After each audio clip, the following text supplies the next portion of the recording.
What's up, YouTube? Back again. It's Christmas Day today. Merry Christmas to everybody. And today we're going to take the ZR1 out. It's been a while since I've washed the car, and it's got like 50 layers of dust on it. So we're going to go out for a little cruise, go wash the car, and then really my birthday's next month, and I bought the ZR1 about a few days before my birthday. So technically, you know, I'm coming up on my, I guess you could say, 1 year anniversary with having the car. So I'd like to talk about, you know, having a ZR1 for a year, what have been the pros and cons about owning a ZR1 after a year, and if I still want to keep the ZR1 or not. So let's go wash it. We might do a pull or two here and there, clean the plugs out a little bit. Haven't done a pull in a while. We need to go get some E85. I got half a tank, but I'm sure we'll waste all that E85. So without further ado, let's hit the road. This road is absolutely garbage. I drive this road probably 6 days a week, and it is probably the worst road I think I've ever driven on. I gotta dance with the car a little bit. Man, it's funny just trying to avoid potholes and all that stuff. I bet people around me are like, what the hell is this guy doing? The last thing I want to do is, I really do not want to break a front lip. I don't really want to buy a front lip right now. So there's some really nice cars out today. Like I said, it's 85 degrees here in Texas, in Dallas, Texas right now. It's crazy on Christmas Day. And I'm wearing shorts on Christmas Day. That's insane to me. I never thought that would happen. But I'm still trying to figure out this little GoPro thing.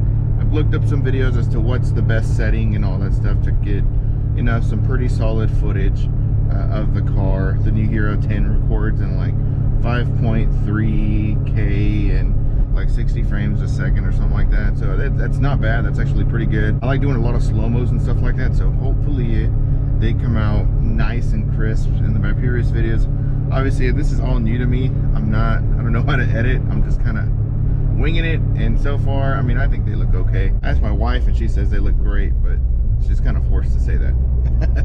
We're almost to the washing spot, and I found this spot that my buddy takes pictures at, and it's pretty cool. So I'm gonna try and see if I can trying to figure out if I can do some cinematic stuff.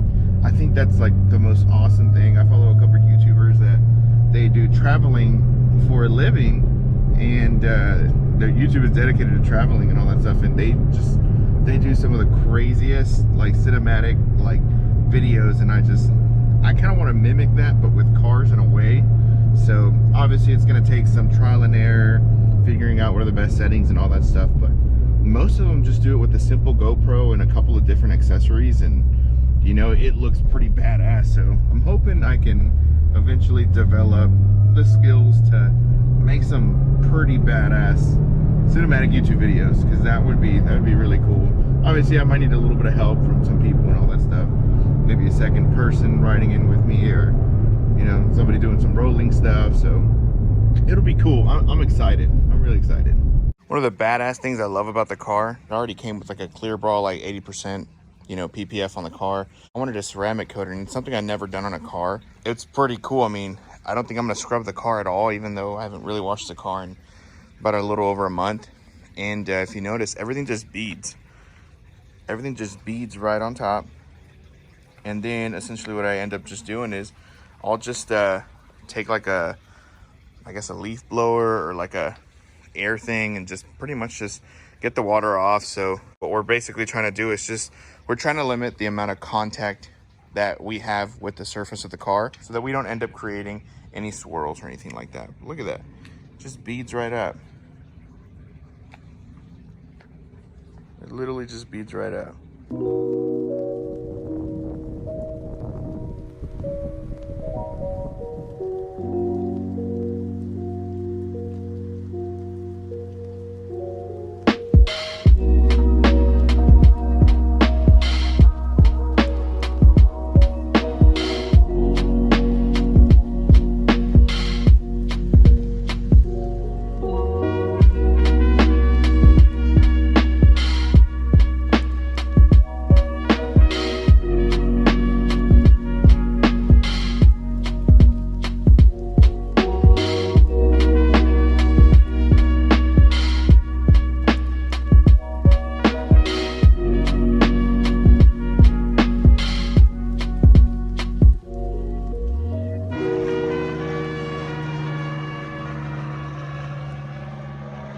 car's pretty much dried up now.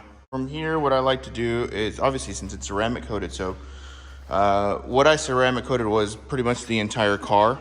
And then they also ceramic coated the wheels, which is pretty cool because now I can literally just rinse them and it gets rid of all the brake dust. Now, carbon ceramics don't really put out a whole lot of brake dust, so they never really get dirty, but when they do, I can basically just rinse it off and then that's it, and the water just falls off. They also did the brake caliper, which is super cool. So, I mean, literally they stayed looking like that 24/7. And all I gotta do again is just rinse it off. So it's so easy. But now what I do is I pretty much just get all the little water spots and all that stuff, and I pretty much just dry around the car. I like testing out a whole bunch of different kind of detail sprays. Let me show you guys which detail spray we're going to be using today. Today we're going to be using Chemical Guys Synthetic Quick Detailer. I've never used this one before. It also has a fragrance too, which is pretty cool, but we'll try it out and we'll see exactly how it looks like. I wanted to try this out. A lot of guys on the internet recommended it. On YouTube, I'm not a professional detailer. I do this kind of just, I like cleaning my car, you know what I mean? So obviously I try to go spray it on the towel, spray it on the surface, wipe down one single direction versus going in swirls and all that stuff, because at the end of the day what we're trying to do is limit how much contact we have with the surface so we don't create any swirls. My favorite so far has been the Chemical Guys V07. If you use their soap and then you use their detail spray, especially on something black like this that has a lot of flake in it or metallic in it, it really pops. For right now, my go-to is either Adams, their competitor, which is pretty funny. So I like the Adams pink detail spray, the generic detail spray. I like it because it smells pretty good and it leaves the car smelling pretty good, like strawberry.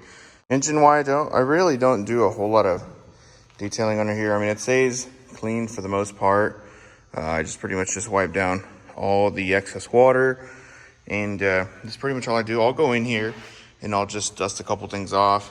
Nothing crazy though, but it stays clean. I like the way the engine cover looks on it, but at the same time, they say it traps heat. How much heat does it trap? I don't really know, but I do like that, the fact that if I were to close the hood, I love how I have the Synergy billet water inlets, and they look really good, so I just kind of leave it like that. This little purple detail spray does some wonders. Left the carbon roof looking awesome. And then check it out. This is carbon flash, so I mean, it's literally as sparkly as you can get it. I mean, it's freaking awesome. Love it.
Just do it in third, just because I've washed the car. I'm pretty sure I'll spin really bad. I'm still on cup 2s. Car really needs a tire, but yeah, during the summertime it hooked up pretty well. So I mean, I never struggled there, but I mean, we'll see. Let's give it a third and let's see what happens.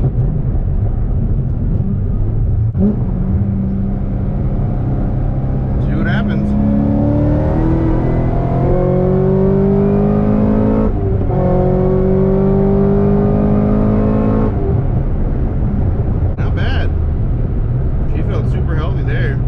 Shifting, of course, there's a lot of traffic out, but man, this thing just it puts a smile on my face every single time, man. It's awesome. I think we hit 140, I don't know. I can tell that I was easing into it in third. It still wanted to break up a little loose. It was dancing just a little bit, but nothing uncontrollable. About a year of owning the car. Pros, I would say, I mean, everyone loves the car. Anywhere I go, where me and my wife go, everyone just gives us, you know, thumbs up, and they'll wave at us, they'll take pictures. I mean, it's just a car that you don't see really often. And most of the time, a lot of people, they just look at it as like a black ZR1. They don't really know it's a Centennial, but I mean, it's a really special car. Cons, I would say, have to be the clutch fluid has to be changed really, really frequently. I'm talking, hell, I probably have to change it after that. I mean, it's pretty annoying, but apparently, you know, GM had a problem with the factory slave or the master and all that, master cylinder. So, I mean, you can replace it. Apparently, there's an updated version of it. I haven't done it yet. I mean, I really won't change it until it's broken, I guess. But I'd probably say that's really annoying. It's just the fact that I got to change the clutch fluid pretty often. But I mean, every car comes with its, you know, little gremlins and all that stuff. So, but you know, I'm not mad about that. Other than that, I mean, really only put about 3,000 miles on the car since I got it. I got it with 8,000 miles or so, and so far so good. I had to replace one battery. I think it was the original battery to the car. The car pretty much lived in California. It was a one owner and bone stock, and I guess just the guy never really drove it. Of course, it's a collector car, but I mean, I kind of do the same thing. I'll take it to work every now and then, and I'll take it out for a cruise, or the wife and I will just go out to dinner or something like that, but it's nothing crazy. I have the exhaust flap closed right now because the acro tends to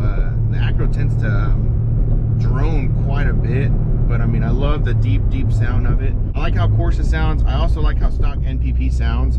I don't know, I've been debating going back and forth whether I sell the acro or keep it. It's cool because it's full titanium with carbon tips, so I don't know yet. I'd say another pro to the car has been that it has just shot up in price as far as, you know, what it's worth. The car, I would probably say, has jumped up. It has to be a solid like 20-25% in value of what it was worth a year ago. Now, that's to say with a bunch of other cars as well, just in the market that we're in, but this car has just shot up, and it's insane. One just sold at auction for $97,500, and they have to put, you know, $2,500 in a brand new dash. So hell, I mean, I take it they're gonna ask 110, maybe 115, we'll see. But that car was pristine Texas car, College Station car its whole life, so I'm curious to see as to what they're gonna price that one at, because that'll, if I do consider selling this thing, it'll give me a good basis as to what I'm gonna need to ask for this car. But that's another pro. It's pretty cool. I mean, I thought I paid full-blown retail for it a year ago, but it was just one of those things where, yes, I'm in the market, and I do this for a living, and it's just one of those cars where it was okay to pay retail because it was such a special car. You probably never come by another one, and I'm glad I pulled the trigger on it. I mean, it's the most expensive car I've ever owned, but it's also the most special car I've ever owned. I mean, I'd probably say another con would be Centennials. They're black. It gets dirty, and I pretty much have to detail it pretty often. The first couple of months of owning it, you know, it stayed really, really clean. After that, you know, now owning it a full year, I kind of have gotten lazy and cleaning it and all that stuff. So the dust kind of blends in sometimes with the sparkle in the paint, but I've gotten a little lazy in washing it just because, I mean, having a black car is kind of a pain in the butt to just keep clean 24/7. But yeah, I mean, other than that, I mean, really, that's all I can say has been a con. It's been a fantastic car. I love the car. It's been incredibly reliable to me.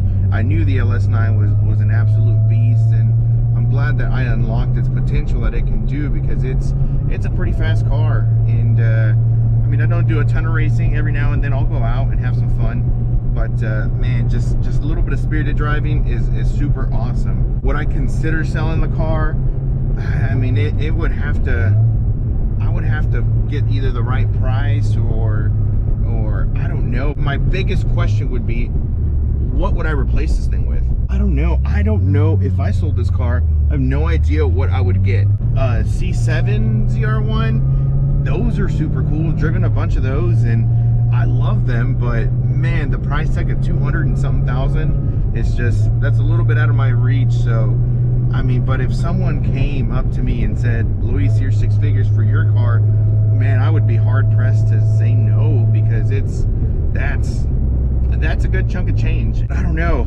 I've had this question asked to me before, if I would sell it or what I would get. I mean, I love the idea of maybe getting a GT3. GT3s are pretty cool, but that's exotics, and I don't know if I want to deal with that. I mean, I've always been kind of just American muscle. That's a tough question, but I mean, if someone offers me some stupid money, I mean, I kind of have to say yes. What is that stupid figure? I mean, I don't know. It'd probably have to be something 6 figures or something pretty damn close to it. So I don't know. We'll just see what the market does, and I don't think this market's going anywhere anytime soon. I'll just keep tossing the idea around if someone comes up with an offer, but for now I think I'm just going to enjoy the car more, because it's my dream car. It's a phenomenal car. I've built it the exact way I would like it to be built, and I'm just going to have fun with it is what I'm going to do. And you know, I worked my ass off since, you know, I was 18 years old, and you know, all I want to do is just, you know, pursue my passion in cars and all that stuff. And will I keep this car forever? I don't know, maybe not, but I mean, it's something cool to say that I checked off my bucket list. I got my dream car, and I get to enjoy it.